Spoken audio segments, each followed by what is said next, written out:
Thank you, Donald, for being here today to conduct this interview with me. My name is Czar, and I'm really excited to hear more about what you have to say in your book. Can you tell us a little about you and your book? Yes, good day. My name is Donald Lyman. I live in Southern Nevada, not too far from California.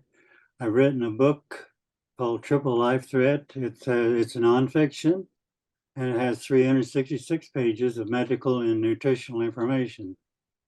I've always been interested in nutrition and its positive effect on treating disease. And of course, being a nutritionist, you always take pride in the wonders of preventing and treating disease rather than just treating symptoms like most people do. All three of these diseases, which are diabetes, Alzheimer's, and COPD, are three of the most common diseases, along with, of course, cancer and heart disease. As you know, diabetes is very common. There's 40 million Americans that have type 2 diabetes. And there's another 60 million that don't know they have it, primarily because they have high blood sugar and a high hemoglobin A1C level. I have a little touch of that myself because over the years, I've been eating too much sugar. I like cakes and candy and cookies and stuff like that, ice cream specifically. But these three diseases can be controlled and reversed, possibly with holistic medicine and herbal products. This is my first book. I hope to write another one on the immunity system, which should be a bestseller. But it takes time, a lot of work, a lot of research. Well, thank you for sharing that, Donald. I wish I had met you before. You know, it reminds me of prevention is better than cure. Oh, But yeah. we get along because I also have a pretty bad sweet tooth. So Oh, yes. Most I people do. understand. Most Yep. people do. And what you and I are part of those people. So you mentioned earlier that you've written one book. Do you plan on writing more? Well, I'm about a third of the way through on my second book, which will be on the immunity system. I may write two more on heart disease and cancer if I have time. As you know, or maybe you don't know, I'm about 90 years old, so I don't know how much time I got left, but I enjoy research. I enjoy writing about treating diseases and with nutrition products, of course. And it just takes time, and I just don't know yet, but at least I'm going to try to finish my second one. Well, there's no harm in trying, right? You could have fooled me. I would have not pegged you as someone that's already 90 years old. So Well, great over job. the years, I've been taking my vitamins and minerals. I take about 40 supplements a day, believe it or not. Most people take very few. Some people don't take any. But I've been taking 30, 40, 50 pills a day. And theoretically, it's supposed to reduce your age 10 to 20 years. So even though my real age is 90, my biological age is probably about 70. Wow. That means I got to start taking my That's supplements so right. I can Everybody should reduce 10 years of my take age. their supplements, that's for sure. Well, thank you for sharing that, Donald. What inspired you to write this book? My inspiration, I think, over the years is because too many of my relatives and friends have died too soon. And my dad died at age 58, a little too young, from a stroke. I had two wives that have died from cancer. So, of course, I'm on my third wife now. But I enjoy reading and writing about disease and controlling disease. And it takes a lot of nutrition to prevent disease. And based on what you're just saying, this is why the information on your book is very important. How did you come up with the title Triple Life Threat? Well, triple means there's three. So we're writing about COPD, Alzheimer's, and diabetes. That's where the 3 comes from. And of course, the threat comes from the fact that these diseases are based on 3 diseases that I'm writing about and the threat that they possess. Okay. Now let's talk about your writing process. What do you research on to prepare yourself to write your book? My research, it takes a lot of research. I derived it from parts of 250 books I've accumulated over the years. I haven't read any of them front to back cover, but I use them for references. Of course, the books, the newspapers, magazines, a lot of direct mail. Seems like I spend a couple hours a day answering mail. And of course, the internet, that's always there. Even I get some medical information from TV. And mainly, most of my information comes from a dozen newsletters that I subscribe to from about a dozen prominently known doctors in the United States. Well, that's a lot of reading. Thank you for sharing that, Donald. What do you need in your writing space to help you stay focused? Well, primarily you need to have peace and quiet. You need a quiet atmosphere, no dogs or TV or whatever. You have to have good lighting. You have to have plenty of space. I have a 10 by 12 office, which is not big enough. You have to have a good memory. And of course, you need an organized mind to organize all the information. Those are really good tips. Now, can you share with us what inspires you to keep writing as much as you can? Well, there's so much information out there. I think there's more information in the last 10 years than there was in the previous 50 years. So there's a lot of information people don't know about. A lot of people don't know about diseases or how to prevent or how to control diseases. So I'm very excited about writing about all this information and passing it on to everybody that wants to read about it. Well, I'm so happy that there's someone like you that wants to keep the younger generation and people right now informed about these things that are going on. Right. What equipment does an author need to begin writing? Well, I think mainly you need a good chair, a good comfortable chair, because you're going to spend half your life sitting. Other equipment would be file cabinets for storage and organizing your material.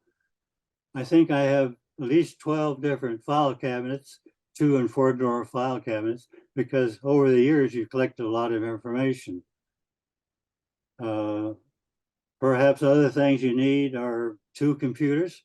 The reason I use 2 computers is one for searching information. I use that on a HP desktop. And then my main computer is an Apple iMac, which I use for word processing. I think you need a thesaurus for synonyms. You need a regular dictionary. You need, of course, printers to go along with your computers. Main thing is you should make sure that you have scanners, because a lot of your material you scan and then you send it as an attachment through emails. So you make sure you need a scanner. Telephone, of course, is information. Tape recorder.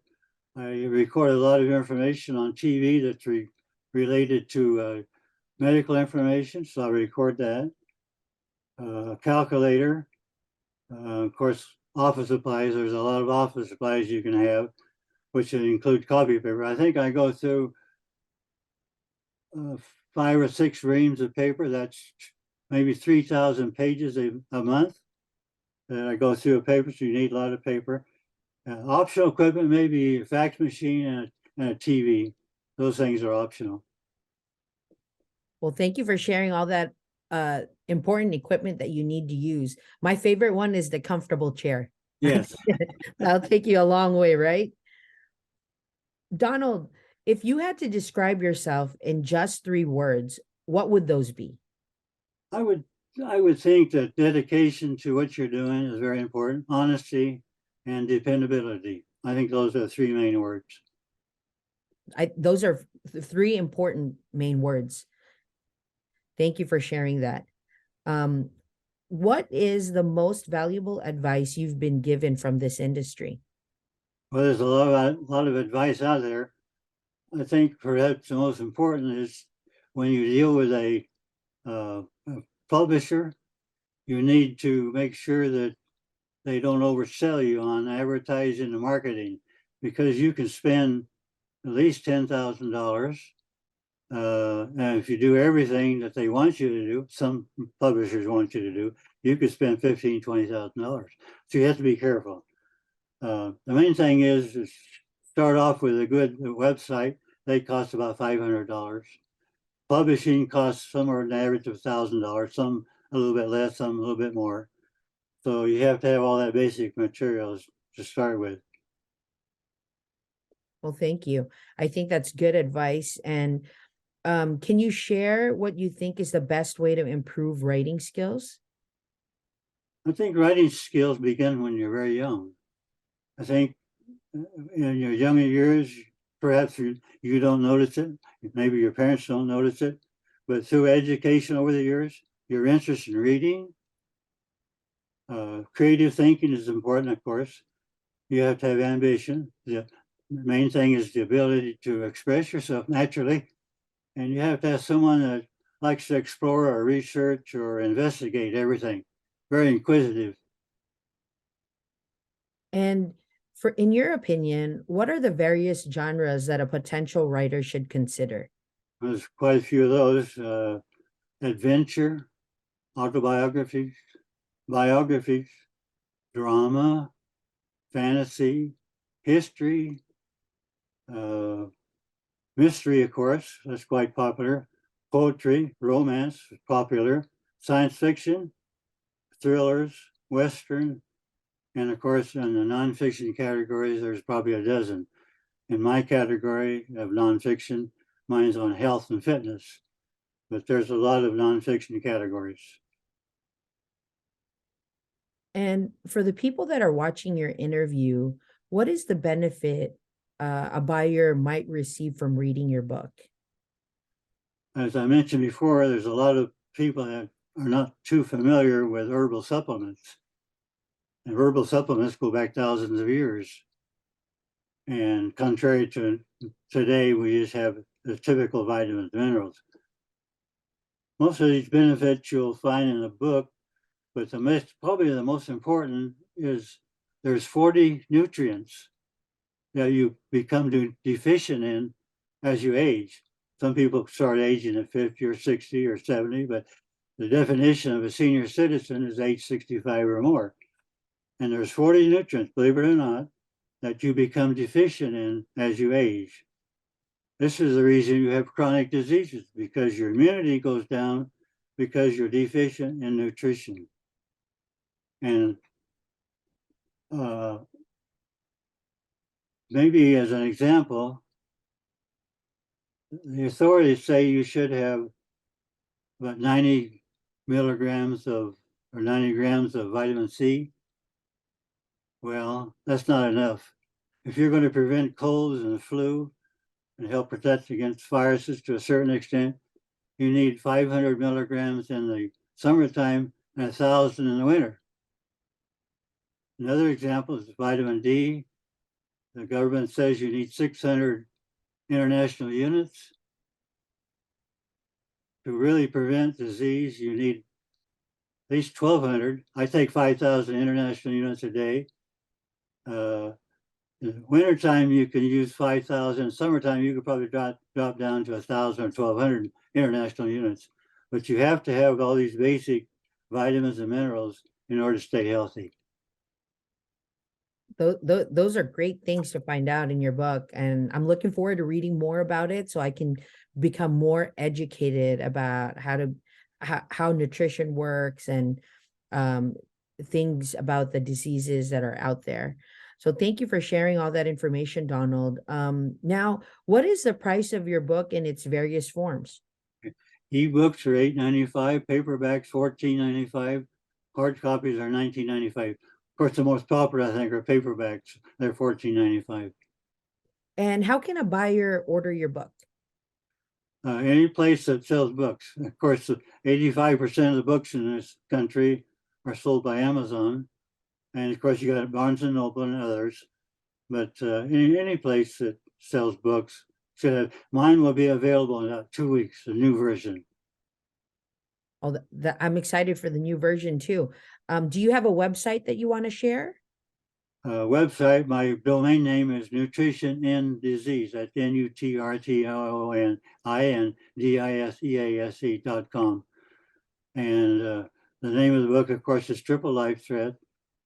And you can search on that on any search engine or server. Thank you, Donald. And lastly, what's your experience working with Bookmark Alliance? Bookmark Alliance is one of the best. They're a true partner with authors because they're dependable and they're experienced in publishing, and they're also very popular in global marketing and advertising.